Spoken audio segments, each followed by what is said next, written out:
muling maririnig ang boses ng Pilipino.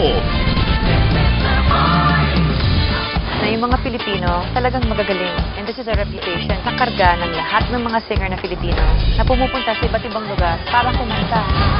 Taga Bacolod, Pampanga po. Cebu. Taga Canada po ako. California. Abu Dhabi. New York. Guam. France po.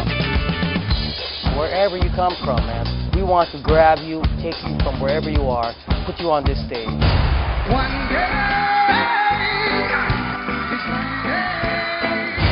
Pag hindi mo ko pinili, para akong traffic sa EDSA. I cannot move on without you. I came back to win.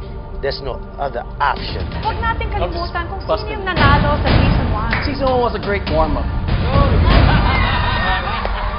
Nagliliyab na mga boses ang naghihintay na maiparinig sa buong mundo.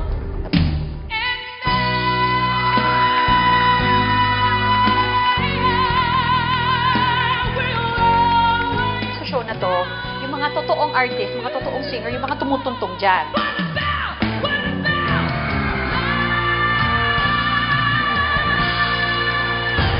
May katapusan ba yung galing ng babaeng to?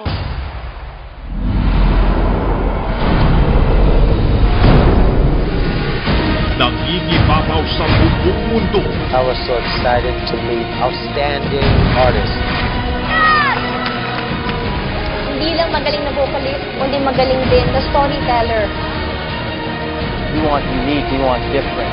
We need this shot of adrenaline. Ang hinahanap namin sa Season 2, hindi lang magaling, kundi halimaw na galing. I wanted to come back to make dream come true. Ibibigay ko ang buong puso ko po sa inyo. I want you. I want you more. The Voice of the Philippines. Malapit na